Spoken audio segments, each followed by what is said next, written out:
성도 여러분 안녕하세요. 설날 다들 잘 지내셨습니까? 우리 주 하나님의 축복이 늘 함께 하시기를 바랍니다. 다들 건강하시고 또 평안하십시오. 그러면 사도신경으로 우리의 신앙을 고백함으로 하나님께 아침 예배를 드리겠습니다.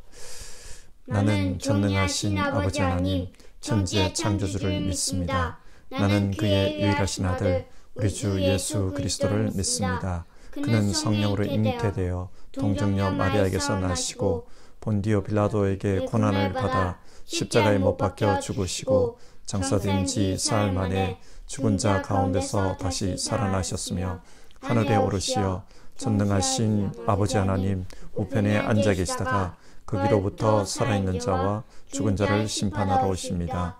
나는 성령을 믿으며 거룩한 공교회와 성도의 교제와 죄를 용서받는 것과 몸의 부활과 영생을 믿습니다. 아멘.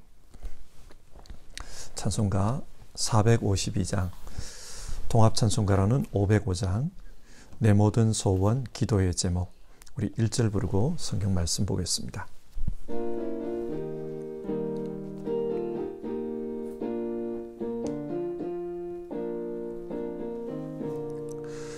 내 모든 소원 기도의 제목 예수님 닮기 원함이라.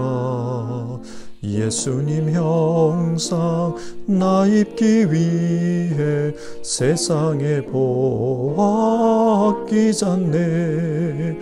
예수님 닮기 내가 원하네. 날 구원하신 예수님을 내 마음속에 지금 고도사 주님의 형상 인치소서. 아멘. 오늘 함께 읽으실 성경 말씀은 아모스 5장의 말씀입니다. 아모스 5장의 말씀을 같이 살펴보겠습니다. 이 시간에 읽는 것은 5장 4절부터 15절까지의 말씀을 한 절씩 교독하겠습니다. 4절에서 15절입니다. 나 주가 이스라엘 가문에 선고한다. 너희는 나를 찾아라. 그러면 산다. 너희는 베델을 찾지 말고 길갈로 들어가지 말고 브에세바로 넘어가지 말아라. 길갈 주민들은 반드시 사로잡혀 가고 베델은 폐허가 될 것이다. 너희는 주님을 찾아라. 그러면 산다. 그렇지 않으면 주님께서 요셉의 집에 불같이 달려드시어 베델을 살라버리실 것이니 그때에는 아무도 그 불을 끄지 못할 것이다. 너희는 공의를 쓰디 쓴 소태처럼 만들며 정의를 땅바닥에 팽개치는 자들이다. 묘성과 삼성을 만드신 분, 어둠을 여명으로 바꾸시며 낮을 캄캄한 밤으로 바꾸시며 바닷물을 불러 올려서 땅 위에 쏟으시는 그분을 찾아라. 그분의 이름 주님이시다. 그분은 강한 자도 갑자기 망하게 하시고 견고한 산성도 폐허가 되게 하신다. 사람들은 법정에서 시비를 올바로 가리는 사람을 미워하고 바른 말 하는 사람을 싫어한다. 너희가 가난한 사람을 짓밟고 그들에게서 곡물새를 착취하니 너희가 다듬은 돌로 집을 지어도 거기에서 살지는 못한다. 너희가 아름다운 포도원을 가꾸어도 그 포도주를 마시지는 못한다. 너희들이 저지른 무수한 범죄와 엄청난 죄악을 나는 다 알고 있다. 너희는 의로운 사람을 학대하며 뇌물을 받고 법정에서 가난한 사람들을 억울하게 하였다. 그러므로 신중한 사람들이 이런 때에 입을 다문다. 때가 악하기 때문이다. 너희가 살려면 선을 구하고 악을 구하지 말아라. 너희 말대로 주 만군의 하나님이 참으로 너희와 함께 계실 것이다. 행여 주 만군의 하나님이 남아있는 요셉의 남은 자를 불쌍히 여기실지 모르니 악을 미워하고 선을 사랑하여라. 법정에서 올바르게 재판하여라. 아멘.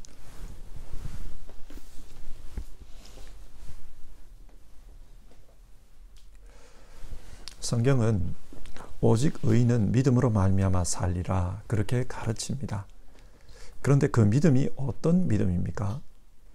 야고보서 2장 7절은 행함이 없는 믿음은 그 자체로서 죽은 것이라고 합니다. 만일 형제 자매가 헐벗고 굶주리는데 먹을 것을 주지 않으면서 평안하라 그렇게 말만 한다면 그것은 공허한 것입니다. 믿음에 대해 아무리 훌륭한 권면을 했다 할지라도 굶주린 사람들에게는 의미 없는 것입니다. 그런데 이런 현상이 여로보암 2세 당시 북이스라엘에서 일어나고 있었습니다. 당시 상류층들은 성소에서 화려한 예배를 드리고 있었습니다.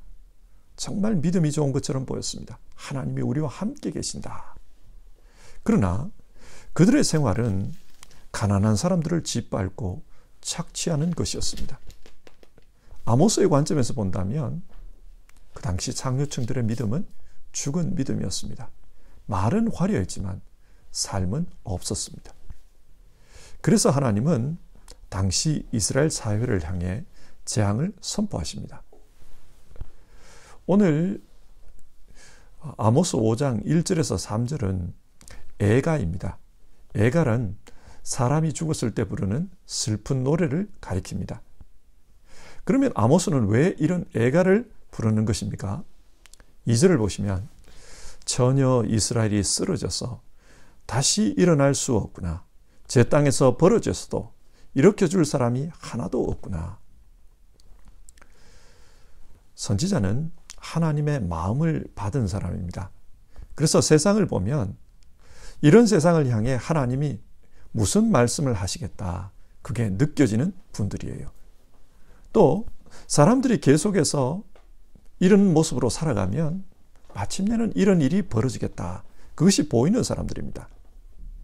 아모스가 볼 때 이스라엘 민족이 계속해서 이렇게 살면 하나님의 징계를 받을 수밖에 없다. 다시는 일어날 수 없을 정도로 쓰러질 것이다. 그것을 보았던 겁니다. 그래서 마치 사람이 죽은 것처럼 그렇게 슬퍼하며 애가를 지어 부릅니다. 3절인데요. 하나님께서 이 애가를 들으시고 이런 말씀을 합니다. 이스라엘 가문 가운데서 1000명이 싸우러 나간 성읍에서는 100명만이 살아남고 100명이 싸우러 나간 성읍에는 10명만이 살아남을 것이다. 앞으로 전쟁이 있을 것이고 그 전쟁으로 말미암아 북이스라엘은 거의 몰살할 것이라는 말입니다. 1000명이 나갔는데 100명만 살아남고 100명이 나갔는데 10명만 살아남다. 10%만 살아남다는 말입니다. 정말 아모스의 애가처럼 이스라엘은 이렇게 쓰러지고 말 것이다. 하나님께서 그렇게 말씀합니다. 자, 이스라엘 입장에서는 심각한 상황입니다. 그러나 하나님은 이런 이스라엘에게도 살 길을 미리 말씀해 주십니다. 살 길이 무엇입니까? 오늘 읽은 4절을 보시면 너희는 나를 찾으라. 그러면 산다. 이스라엘의 살 길은 하나님을 찾는 것이었습니다. 그러면 어떻게 하나님을 찾을 수 있습니까? 다시 많은 사람들은 성소에 가면 하나님을 만날 수 있다. 그렇게 생각했습니다. 그래서 성소에 가서 하나님께 예배를 드리려고 합니다. 그런데 5절을 보면 하나님께서 너희는 베델로도 가지 말고 길갈로도 가지 말라고 합니다. 어제도 말씀드렸지만 이 베델과 길갈에는 하나님의 성소가 있었습니다. 그런데 그곳에 가도 하나님을 만날 수 없다고 합니다. 또 더불어서 부엘세바로도 가지 말라고 합니다. 부엘세바가 어떤 곳인가? 이것은 유다의 가장 남쪽에 있는 도시인데 아브라함과 이삭과 야곱이 살았던 곳입니다. 그러니까 오늘날로 말하면 당시 사람들에게는 성지였습니다. 많은 사람들이 남북이 분단되어서 서로 왕래가 쉽지 않음에도 불구하고 북쪽에 사는 이스라엘 사람들이 이 부엘세바로 성지 순례를 다니곤 했습니다. 왜 그곳에 갔겠습니까? 자신들도 아브라함과 이삭과 야곱처럼 그렇게 경건하게 살고 싶어서 성지 순례를 한 것입니다. 그러나 그렇게 성지라는 곳을 찾아가도 그곳에서 하나님을 만날 수 없다고 합니다. 왜 그렇습니까? 오늘날 우리는 예루살렘과 이스라엘 땅을 성지라고 생각하고 그곳을 찾아갑니다. 그런데 성지 순례를 다녀오신 많은 분들이 하는 말이 그곳은 성지가 아니라 장사터 같더라, 그런 말씀을 해요.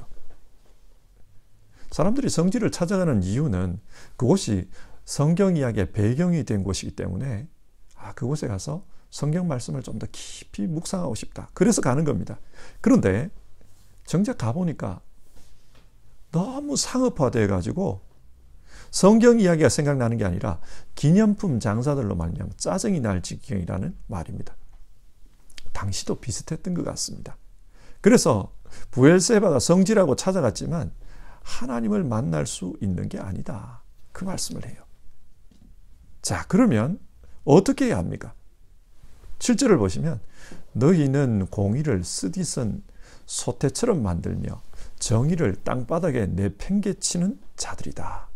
여기서 공의라는 말과 정의라는 말이 나옵니다. 하나님은 지금 공의를 쓴물로 바꾸어버렸다고, 정의를 땅바닥에 내팽개쳤다고 이스라엘을 심판하려고 하십니다.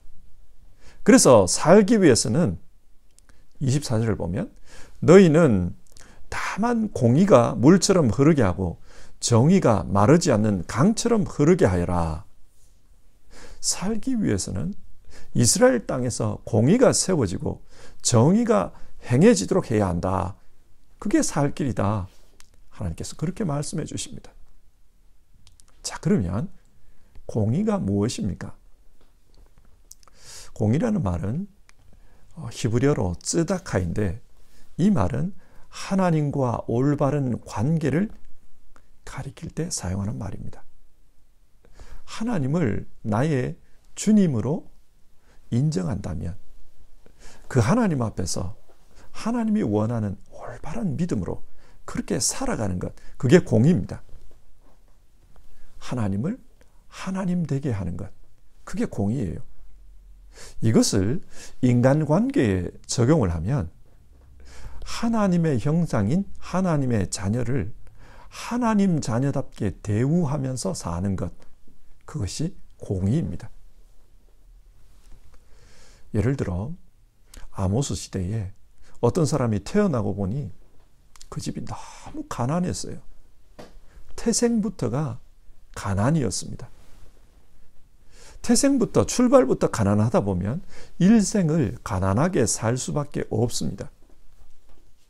또 어떤 나라에서 신분제가 있다고 합시다.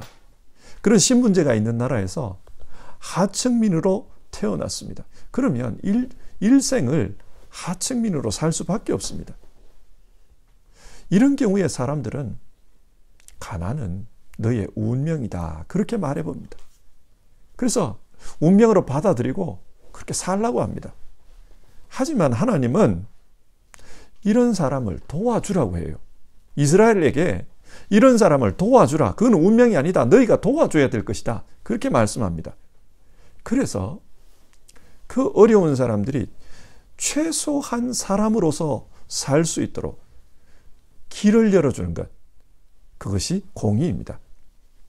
그렇기 때문에 성경에서 가난한 자를 돕는 것, 어려운 사람을 이해하고 그 마음을 헤아려 주는 것, 그것을 공의라고 합니다.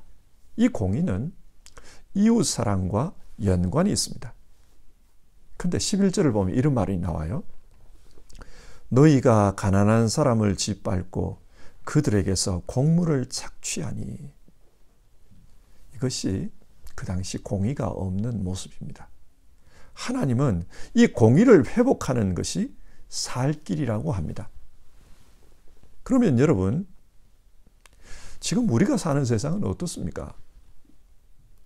언젠가 한국 유치원 선생님이 아이들이 하는 말 때문에 깜짝 놀랐다, 그 이야기를 하는 것을 들었습니다.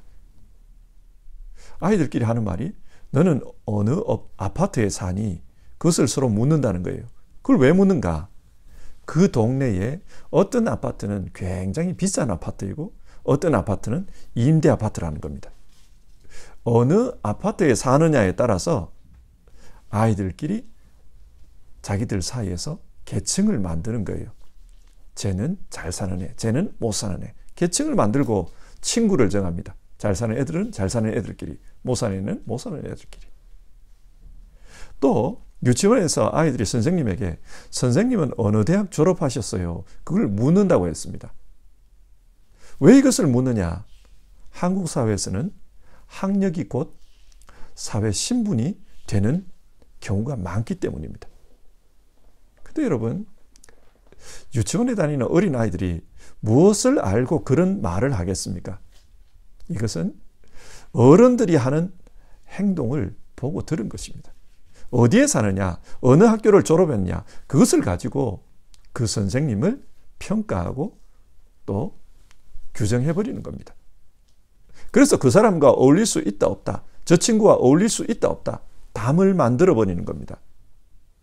이런 식으로 계층을 만들고 또 그 계층에 따라 차별하고 무시하는 세상, 이런 세상이 과연 성경이 말하는 공의로운 세상일까요? 하나님은 공의를 원하십니다. 그 공의가 회복될 때 너희는 죽지 않고 살 수 있다. 오늘 그렇게 말씀하고 있습니다. 자, 그러면 정의는 무엇입니까? 정의라는 말은 히브리 말로 미슈파트인데 이 말은 법정에서 사용하던 용어입니다. 법을 공정하게 집행하는 것, 모든 사람이 법 앞에서 평등하게 살 수 있도록 하는 것, 그것이 정의입니다. 여러분, 법이 왜 생겨났습니까?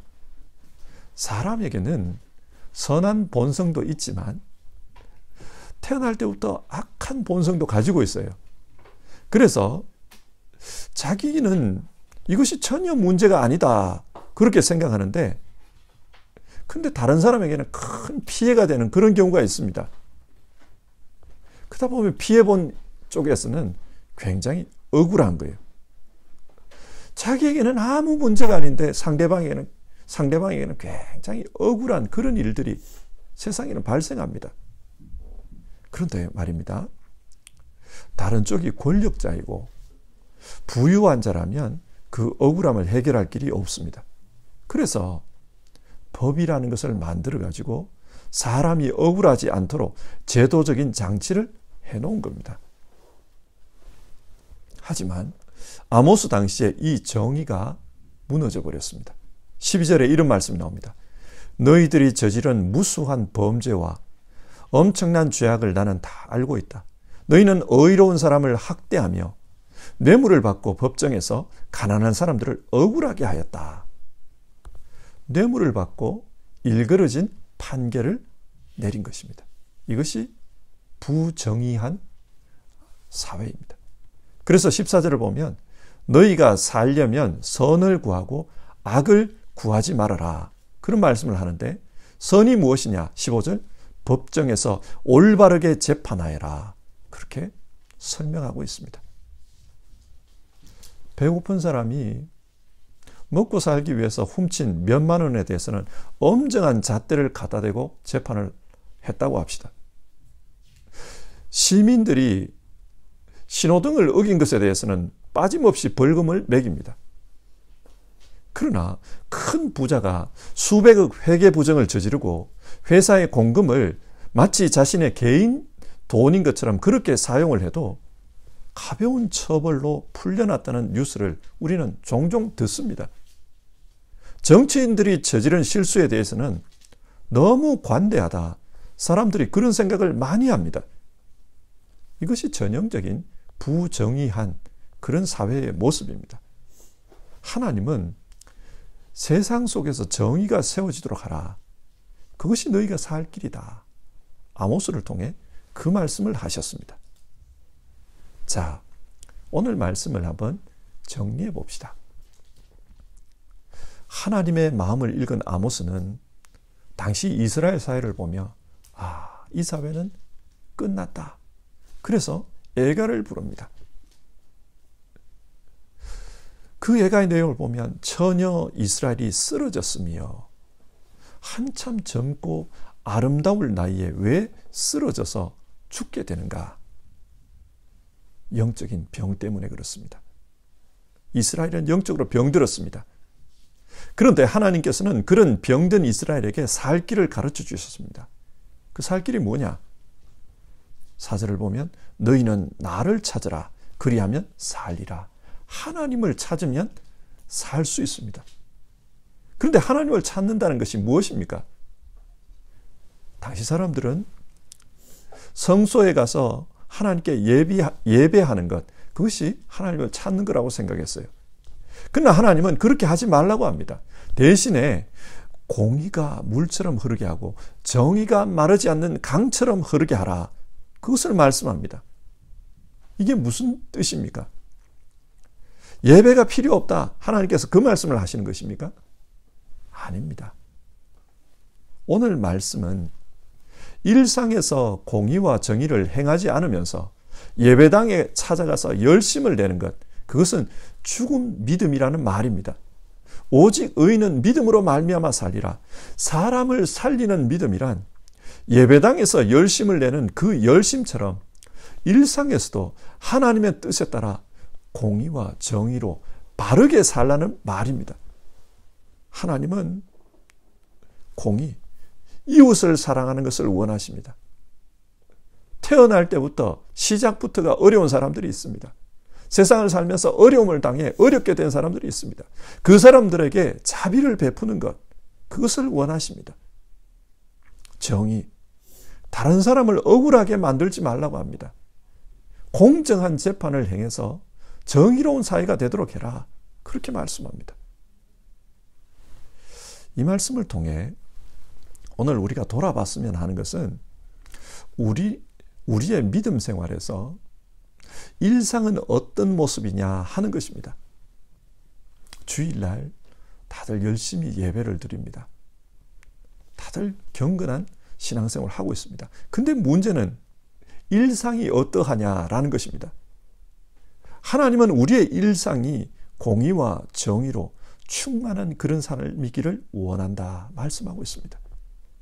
예배당 안에서만 끝나는 그런 경건함이 아니라 삶의 현장, 일주일 중 6일을 살아가는 그 삶의 현장, 그 삶의 현장이 하나님의 뜻으로 채워지고 경건하기를 원한다. 하나님께서 그것을 말씀합니다. 바른 믿음은 어떤 한 날을 정해 특별한 이벤트를 하면서 그날을 경건하게 사는 것, 그런 것이 아닙니다. 정말 우리가 살아가는 일상, 이 일상이 중요합니다. 이 일상이 하나님의 뜻으로 채워지고 하나님 앞에 순종하는, 또 하나님을 높여드리는 그런 삶이 되기를 원합니다. 우리에게는 예배의 삶이 중요합니다. 그러나 그 예배는 우리의 삶이 하나님 앞에 공의와 정의로 순종하는 그런 삶이라는 것을 잊으면 안 됩니다. 레위기는 예배에 대해 가르치는 책입니다. 그런데 그 레위기의 내용을 잘 살펴보면 전반부에서는 이렇게 제사해야 된다. 예배의 예법에 대해서 말씀하고 있습니다. 하지만 후반부는 거룩하게 사는 것이 무엇인지에 대해 말씀합니다. 무슨 말입니까? 레위기가 주고자 하는 교훈은 하나님 앞에 예배하는 그런 마음으로 일상의 삶을 거룩하게 살아야 한다. 그게 진정한 예배다. 그것을 교훈하는 것입니다. 그래서 바울 사도도 우리에게 그러므로 형제들아 하나님의 모든 자비하심으로 너희에게 권하노니 너희 몸을 하나님이 기뻐하는 거룩한 산 제물로 드리라. 그것이 영적인 예배니라. 그런 말씀을 합니다. 그런데 그 영적인 예배가 무엇입니까? 이 세상을 본받지 말고 하나님의 선하시고 기뻐하시고 온전한 뜻이 무엇인지 분별하는 것, 일상에서 하나님 뜻대로 살아가는 것, 그게 영적인 예배라고 말합니다. 성도 여러분, 오직 의인은 믿음으로 말미암아 살리라. 하나님께서 인정하시는 믿음이 오늘 말씀은 무엇이라고 합니까?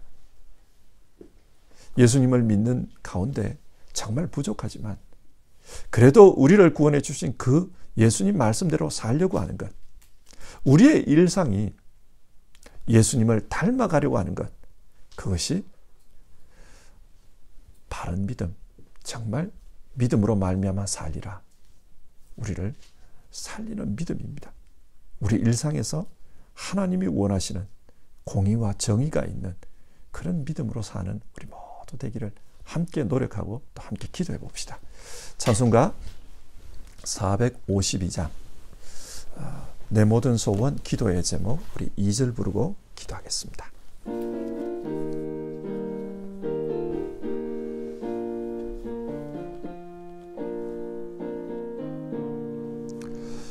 보호하는 사랑 풍성한 긍휼 슬픈 자 위로하시는 주 길 잃은 죄인 부르는 예수 그 형상 담게 하옵소서.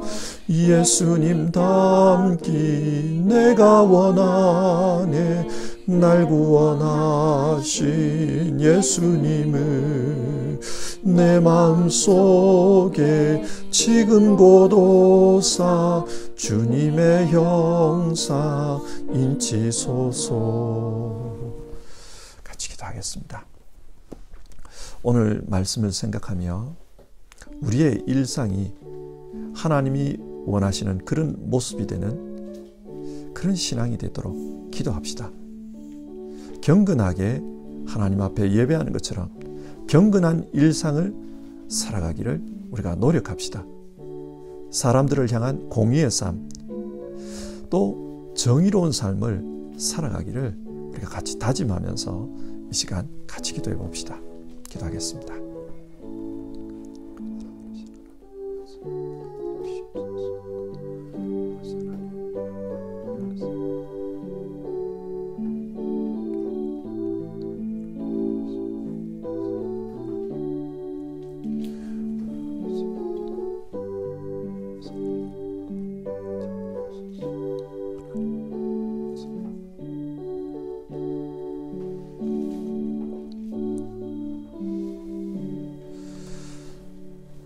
하나님 아버지, 오늘 아모스 5장의 말씀을 통해 하나님께서 우리 믿는 자들에게 원하시는 믿음이 무엇인지를 우리가 생각해 보았습니다.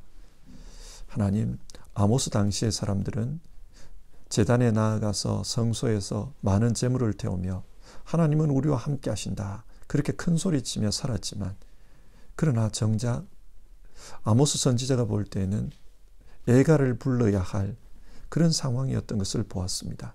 그들의 믿음은 죽은 믿음이었습니다.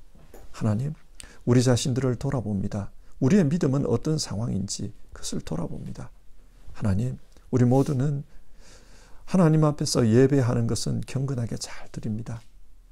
우리의 일상도 신령한 예배, 영적인 예배가 되는 그런 일상이 되기를 원합니다.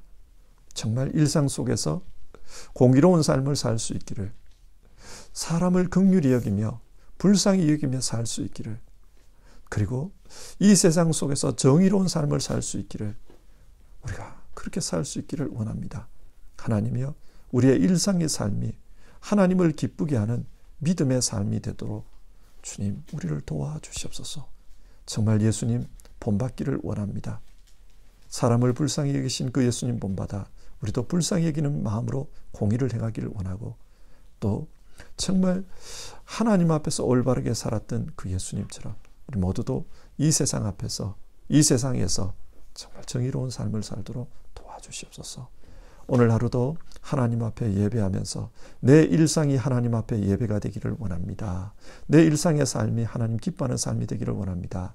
같이 간구하며 기도하는 모든 성도님들, 그 삶을 축복해 주시고 정말 하나님이 기뻐하시는 그런 삶이 되게 하옵소서. 그런 믿음이 되게 하옵소서. 예수님의 이름으로 기도드립니다. 아멘.